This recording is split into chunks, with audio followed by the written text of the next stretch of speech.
میرے دادا زمیندار تھے۔ انہوں نے میرے والد کو بہت اعلیٰ تعلیم دلوائی اور وہ مقابلے کے امتحان میں پوزیشن لے کر ایک اعلیٰ سرکاری عہدے پر فائز تھے۔ ان کا بہت اثر و رسوخ تھا۔ انہوں نے ہم بہنوں اور بھائی کو بھی اعلیٰ تعلیم دلوائی۔ میرا نام سارہ فرضی نام ہے۔ میں 3 بہنوں میں سب سے بڑی اور بہت حسین تھی۔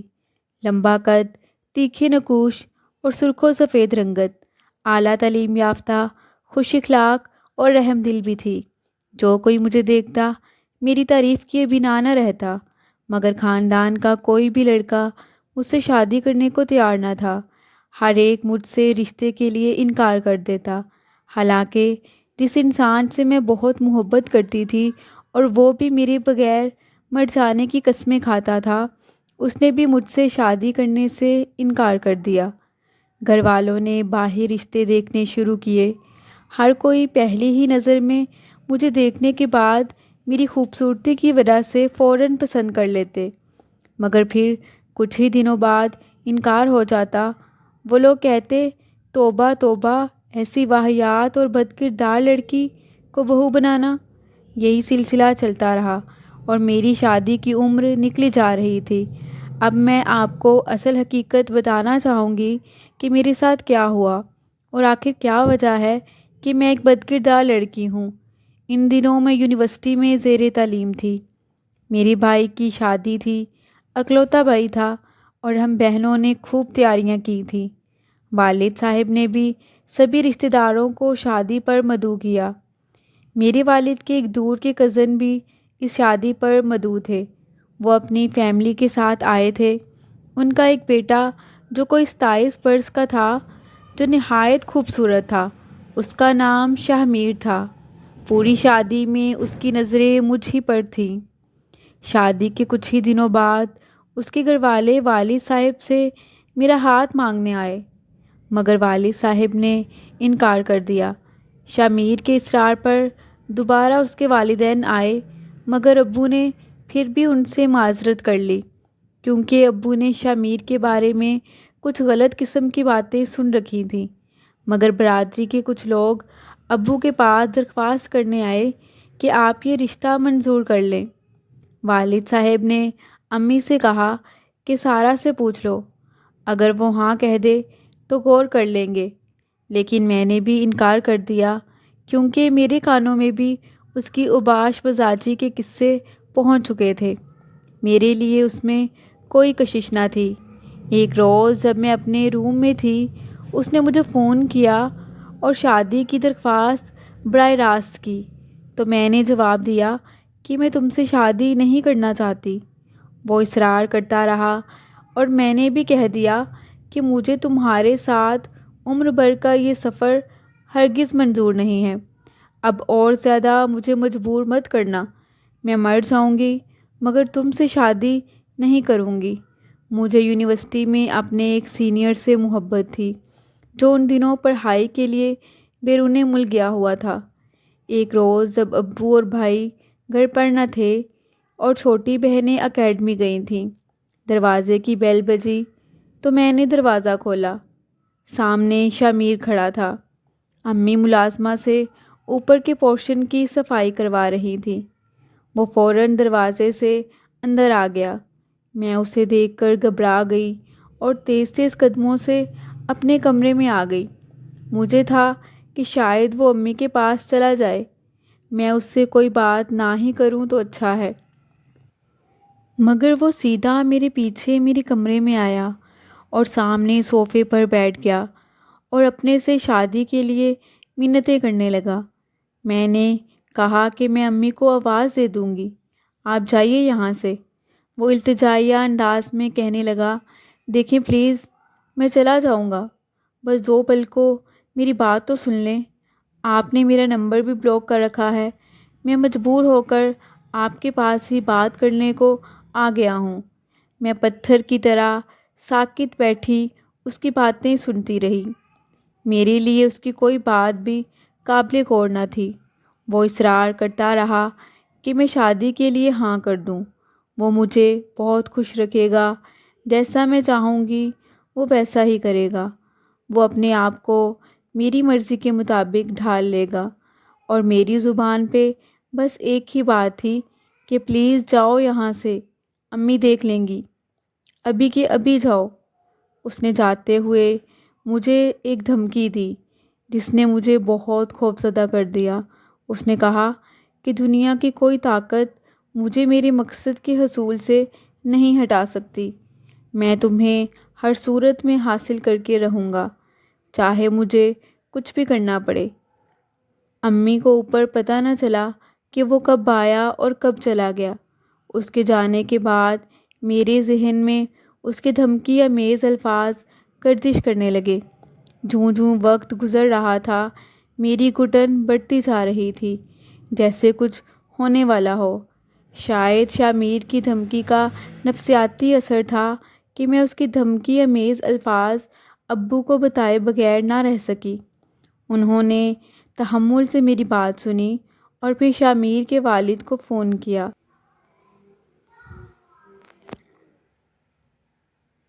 جانے ان سے ابو نے کیا بات کی کہ شامیر کے فون آنے ہی بند ہو گئے۔ اس کے فون مجھے ہر درجہ ڈسٹرب کر رہے تھے اور پڑھائی بھی اچھے سے نہ ہو پاتی تھی۔ میں نے سکھ کا سانس لیا کہ چلو بلا سر سے ٹلی۔ انہی دنوں جب کہ میرے امتحان سر پر تھے، چچا کے بیٹے کی شادی کا بلاوا آ گیا۔ سب شادی پر جا رہے تھے اور میں تذبذب میں تھی کہ کیا کروں، امتحان کی تیاری کروں یا شادی اٹینڈ کروں۔ ایک طرف شادی میں جانے کو دل بھی کر رہا تھا اور دوسری طرف پیپرز کی ٹینشن بھی تھی۔ آخرکار میں نے یہ فیصلہ کیا کہ گھر پر رہ کر امتحان کی تیاری کرنا زیادہ ضروری ہے۔ سبھی گھر والے چچا کے ہاں چلے گئے اور میں اکیلی گھر رہ گئی۔ گھر میں اکیلے بھی مجھے شدید گھبراہٹ ہو رہی تھی۔ ایک دن بعد ہی چچا مجھے لینے آ گئے کہ تم بھی شادی میں آؤ، اکیلی گھر پہ ہو، امتحان کی تیاری آ کر لینا۔ تب عافیت اسی میں جانے کہ چلی جاؤں، کیونکہ گھر میں تنہا رہنا بھی بہت دشوار لگا۔ چچا زاد بھائی کی شادی کے تیسرے روز میں نے والد سے کہا کہ مجھے واپس گھر لے چلیں، پڑھائی کا حرج ہو رہا ہے، جبکہ باقی گھر والے ابھی رکنا چاہتے تھے۔ گھر سے میرے بہن بھائی اور امی ابو لوگ ایک ہی گاڑی میں آئے تھے اور میں چچا کی گاڑی میں۔ اب چونکہ یہاں ہماری ایک ہی گاڑی تھی، ابو نے گاڑی امی اور بہنوں کو واپس لانے کے لیے بھائی کے پاس چھوڑ دی اور مجھے کہا کہ بیٹا میں تمہیں بس سے چھوڑ آتا ہوں، کیونکہ اگر ہم گاڑی کی وجہ سے رکے تو یہاں تمہاری پڑھائی کا زیادہ حرج ہو جائے گا۔ بھائی مجھے اور ابو کو لے کر بس اڈے پر چھوڑنے آئے۔ ہم گاڑی سے نکل کر بس میں بیٹھنے جا رہے تھے، ابھی ابو اور بھائی آپس میں کوئی بات ہی کر رہے تھے کہ ایک جیپ اور گاڑی ہمارے سامنے آ کر رکیں۔ اس میں سے کچھ اسلحہ بردار لوگ اترے اور انہوں نے مجھے زبردستی گھسیٹ کر گاڑی میں ڈال دیا۔ انہوں نے وہاں موجود لوگوں پر بھی اسلحہ تان لیا۔ یہ سب کچھ اتنا آنن فانن کچھ اس طرح سے ہوا جیسے کہ کسی فلم کا سین ہو۔ ابو پر کیا گزری، وہ بے بسی سے کبھی ادھر کبھی ادھر بھاگ رہے تھے۔ اپنے بھائی کو میں نے گاڑی کے پیچھے بھاگتے دیکھا، لیکن ان کے پاس اسلحہ نہ تھا، وہ خالی ہاتھ تھے۔ میں زیادہ دیر حواس بحال نہ رکھ سکی اور بے ہوش ہو گئی۔ نہ جانے کب تک اور کن رستوں پر گاڑی چلتی رہی۔ بالآخر ایک جھٹکے سے گاڑی رکی تو میرے حواس بحال ہوئے۔ مجھے کمرے میں لے جایا گیا۔ میں ابھی تک یہ سمجھ نہ پائی تھی کہ کس نے اور کس وجہ سے یہ دشمنی کی ہے۔ اور پھر دروازہ کھلا اور اچانک شامیر میرے سامنے آ گیا۔ اس کو دیکھتے ہی میں ہسٹریائی انداز میں چیخنے لگی اور التجائیں کرنے لگی کہ مجھے چھوڑ دو، میرے ابو اور بھائی بہت پریشان ہوں گے، میرا کیا قصور ہے آخر؟ مگر اس پر میرے آنسوؤں کا کوئی اثر نہ ہوا۔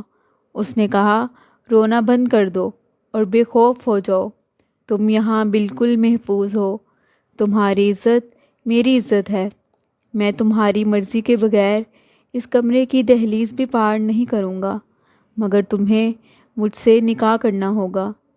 مجھے تو پہلے ہی وہ پسند نہ تھا اور اب تو اس سے شدید نفرت محسوس ہو رہی تھی۔ باپ اور بے بس بھائی کے چہرے میری آنکھوں کے سامنے تھے۔ میں نے کہا، میں تمہیں پہلے تو صرف ناپسند کرتی تھی، مگر اب شدید نفرت کرتی ہوں شاہ میر۔ میں مر جاؤں گی، تم جیسے شخص سے شادی کبھی نہیں کروں گی۔ تم نے اپنی عزت نفس کی خاطر میرے باپ اور بھائی کی عزت کا بھی نہ سوچا۔ وہ وہاں سے چلا گیا۔ جس کمرے میں مجھے رکھا گیا وہاں ہر طرح کی سہولت موجود تھی، مگر میرے لیے یہ مقام دوزخ جیسا تھا۔ مجھے معلوم نہیں کہ کتنے روز و شب میں نے وہاں گزارے، لیکن ہر وقت اللہ سے دعا کرتی کہ مجھے اس زندان سے نکال دے۔ شاہ میر روزانہ کمرے کی دہلیز پر کھڑا ہو کر مجھ سے نکاح کا تقاضا کرتا، مجھے منانے کی کوشش کرتا، مگر کمرے کے اندر قدم نہ رکھتا تھا۔ میں ہر بار انکار کرتی اور اس سے اپنی نفرت کا اظہار کرتی۔ جب وہ چلا جاتا میں شکر ادا کرتی کہ میں محفوظ ہوں، تاہم گھر والوں کی پریشانی کا خیال مجھے سخت پریشان کر دیتا تھا۔ ایک روز وہاں کی بوڑھی ملازمہ جو اس کمرے کی صفائی کرتی تھی، اس نے مجھے بتایا کہ میں نے سنا ہے کہ تمہارے والد کی طبیعت بہت ناساز ہے۔ یہ سن کر میں بے بسی سے رونے لگی۔ تمام دن مصلے پر بیٹھ کر اپنے باپ کی زندگی کی دعا کرتی رہی۔ شام کو جب شاہ میر آیا تو کچھ بجھا بجھا سا تھا۔ ایک خواہ مخواہ کی ضد نے اسے بھی یہاں لا پہنچایا تھا۔ کہنے لگا کہ جس کے پاس ہم رہ رہے ہیں وہ ٹھیک آدمی نہیں ہے، تم ضد چھوڑو اور ہم کورٹ جا کر نکاح کر لیتے ہیں، اس طرح ہم سکون سے گھر جا سکیں گے۔ میں اپنے کیے پر نادم ہوں، مجھ سے بہت بڑی غلطی ہوئی، تمہیں اس طرح اٹھا کر نہیں لانا چاہیے تھا، پلیز مجھے معاف کر دو۔ اسی دوست نے مجھے اکسایا تھا کہ اسے زبردستی لے آؤ اور یہاں میرے گھر پر رکھ لینا، اور میں اس کے اکسائے میں آ گیا۔ اب مجھے اس کے تیور صحیح نہیں لگتے۔ مجھے شاہ میر کو دیکھتے ہی دل کر رہا تھا کہ اس کی جان لے لوں، جس کی وجہ سے میرے گھر والے پتہ نہیں کتنے پریشان تھے اور باپ زندگی موت کی کشمکش میں تھا۔ میں نے غصے سے شاہ میر کو کہا کہ یہ تمہارا دوست ہے تو تم جیسا ہی تو ہوگا۔ وہ کہنے لگا، مجھے بہت ندامت ہے اپنے کیے پر، میں بس اپنی ضد پہ تھا، لیکن مجھے یہ تو اندازہ ہی نہ تھا کہ پیچھے تمہارے گھر والوں پہ کیا بیتے گی۔ آپ پلیز مسئلے کی نزاکت کو سمجھو، تمہارے والد کی طبیعت ٹھیک نہیں ہے، اگر تم سے نکاح کیے بغیر واپس لے گیا تو میری جان کو بھی خطرہ ہے۔ کورٹ میں نکاح کر کے اور مجسٹریٹ کے سامنے میرے حق میں بیان دے کر تم میری جان بچا سکتی ہو، اور یوں میری بھی تمہیں پانے کی خواہش پوری ہو جائے گی۔ میں نے کہا کہ اگر تمہیں ایسی ہی میرے والد سے ہمدردی ہے تو ایسی غلط حرکت کی ہی کیوں؟ میں نے اس کی بات ماننے سے پھر بھی انکار کر دیا۔ ابو کے پاس بھی وسائل کی کمی نہ تھی، وہ مجھے بازیاب کرا لیتے، لیکن پتہ نہیں یہ ظالم مجھے کہاں لے آیا تھا کہ وہ مجھ تک نہیں پہنچ سکے تھے۔ رات دن مجھے ان کا انتظار رہتا تھا۔ اسی رات اس عورت نے جو میرے ساتھ کمرے میں ہوتی تھی مجھے سمجھایا کہ بیٹا تم شاہ میر کی بات مان لو، وہ برا نہیں ہے، میں اسے بہت اچھے سے جانتی ہوں، وہ اچھا انسان ہے، بس ذرا ضدی ہے، وہ تم سے محبت کرتا ہے اور ہر صورت تم سے شادی کرنا چاہتا ہے۔ نکاح کر لو گی تو کم از کم اس قید سے تو رہائی پالو گی، ورنہ تمہاری فکر کی وجہ سے تمہارے باپ کی جان ہی نہ چلی جائے، وہ بہت بیمار ہیں۔ اسی رات خواب میں مجھے ابو بیمار نظر آئے۔ میں نے بھی فیصلہ کیا کہ شاہ میر کی بات مان لیتی ہوں، اس قید سے نکلنے کا ایک یہی حل ہے، کم از کم اپنے پیارے ابو کو زندہ تو دیکھ سکوں گی۔ شاہ میر کمرے کی دہلیز پر آیا تو میں نے سخت بیزاری کے ساتھ اس کو اپنے فیصلے سے آگاہ کیا، لیکن وہ پھر بھی بہت خوش دکھائی دیا۔ اس نے اپنے کچھ دوست بلوائے اور ہمارا نکاح ہو گیا۔ پھر وہ مجھے لے کر اس اجنبی علاقے سے نکلا اور شام کو ہم شہر آ گئے۔ اس نے کہا ہم ادھر ایک گھر میں رکیں گے اور صبح میں وکیل سے بات کرتا ہوں تاکہ کورٹ میں نکاح کر کے نکاح کا ثبوت حاصل کر لیں۔ اس نے مجھے اس رات ایک دوست کے گھر میں رکھا جہاں اس کے بیوی بچے بھی تھے، اور خود دوسرے کسی دوست کے گھر چلا گیا۔ اس نے کہا کہ ابھی مجھے تمہاری اور اپنی حفاظت مطلوب ہے۔ شامیر کا یہ دوست شکل سے میرے بھائی سے ملتا تھا۔ بے اختیار میں نے اسے بھائی جان پکارا تو اس نے میرے سر پر ہاتھ رکھا اور کہا آج سے تم میری بہن ہو، تم گھبراؤ نہیں، یہاں تم بالکل محفوظ ہو۔ میں نے ان سے کہا کہ میں اپنے والد سے بات کرنا چاہتی ہوں، آپ پلیز میری بات کروا دیں۔ میں ان کو تسلی دینا چاہتی ہوں کہ میں یہاں بالکل خیریت سے ہوں۔ وہ بیمار ہیں اور مجھے بالکل بھروسہ نہیں کہ شامیر مجھے ان سے ملائے گا بھی یا نہیں۔ اس نے کہا بہن تم فکر نہ کرو، شامیر برا انسان نہیں ہے، وہ تم کو ضرور تمہارے باپ سے ملوائے گا۔ دوست نے تمہیں میرے پاس چھوڑا ہے، میں اس سے غداری نہیں کر سکتا، لیکن تمہیں یہ یقین دلاتا ہوں کہ تمہیں کوئی نقصان بھی نہ پہنچے گا۔ اس کی بیوی نے بھی مجھے تسلی دی کہ خاطر جمع رکھو، اور جب وہ باہر چلا گیا تو دوست کی بیوی نے مجھ سے نمبر پوچھ کر فون ملا دیا۔ میری امی سے بات ہو گئی اور میں نے انہیں ساری صورتحال سے آگاہ کر دیا۔ شامیر کورٹ میں نکاح کے لیے انتظامات کے لیے گیا ہوا تھا۔ وہ ساری رات میں نے جا کر گزاری۔ صبح شامیر آ گیا اور اپنے ساتھ کورٹ چلنے کو کہا۔ جب ہم کورٹ پہنچے وہاں میرے بھائی پہلے ہی سے موجود تھے، کیونکہ والد صاحب تو گھر میں بیمار پڑے تھے۔ شامیر انہیں دیکھ کر حیران اور پریشان ہو گیا۔ بے شک ہمارا نکاح مولوی صاحب نے زبانی پڑھا دیا تھا، مگر قانونی طور پر رجسٹرڈ نہیں ہوا تھا۔ تبھی کوئی ثبوت نہیں تھا کہ ہمارا نکاح ہوا ہے یا نہیں۔ بھائی غصے سے شامیر پر برس پڑے اور اسے مارنے لگے۔ وہاں موجود لوگوں نے جھگڑا ختم کروایا۔ جب ہم مجسٹریٹ کے روبرو ہوئے اور اس نے مجھ سے پوچھا کہ کیا تمہارا نکاح شامیر سے ہوا ہے اور تمہاری مرضی سے ہوا ہے، میں نے بیان بھائی کے حق میں دیا۔ شامیر وہیں دھر لیا گیا۔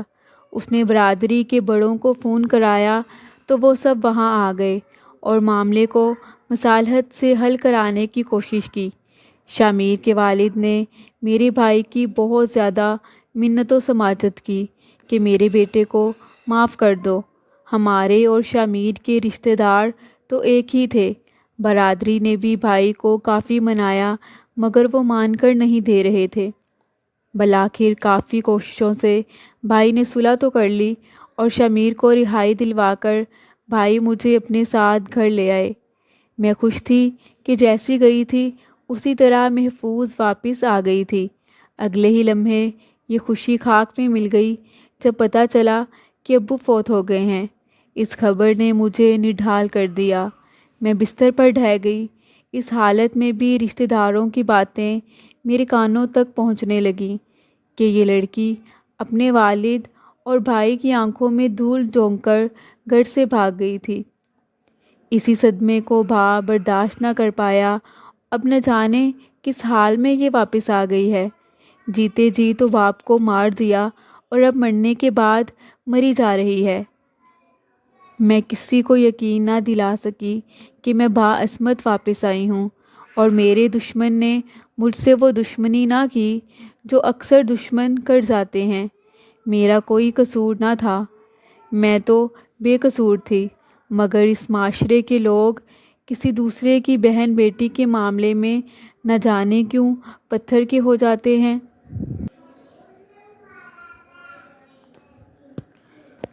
میں کئی روز گھر سے غائب رہی تھی اور یہ بات میری زندگی کے براق دامن پر ایسا دھبا ثابت ہوئی کہ جسے میری صفائیاں اور میرے آنسو نہ دھو سکے۔ میرے بھائی بھی میرے غم میں بہت بدل گئے تھے۔ جب میری شادی کے بارے میں سوچا جانے لگا تو میں نے ریحان کو کال کی کہ میرے گھر رشتہ بھیجو، مگر اس نے بھی صاف انکار کر دیا کہ سارہ، تمہارے ساتھ جو واقعہ ہوا، چاہے تم بے گناہ ہو لیکن میرے گھر والے نہیں مانیں گے تم سے میری شادی کے لیے، اور میں گھر والوں کی مرضی کے بغیر تم سے شادی بالکل نہیں کر سکتا۔ میرے دل کو ایک بہت بڑا دھچکا لگا۔ رفتہ رفتہ چھوٹی بہنوں کے رشتے آنے لگے اور ان کی شادیاں ہو گئیں، مگر میرا رشتہ کہیں بھی نہ ہو سکا۔ خاندان اور باہر ہر جگہ ہی انکار ہو جاتا کہ میں گھر سے باہر کئی دن گزار کر آئی تھی۔ مجھے ناکردہ گناہ کی ایسی سزا ملی کہ میں آج تک تنہا ہوں، جبکہ بھائی بہن سب اپنے اپنے گھروں میں آباد اور خوش ہیں۔ پہلے ایک ماں تھی جو میرے غم کو سمجھتی تھی اور میری دل جوئی کرتی تھی، پھر وہ بھی نہ رہیں۔ بعد میں کچھ رشتہ داروں نے کوشش کی کہ شامیر سے ہی باقاعدہ میری شادی ہو جائے، مگر اس نے بھی انکار کر دیا۔ نہیں جانتی کہ میری زندگی اجاڑنے والے نے آخر مجھ سے شادی سے انکار کیوں کیا۔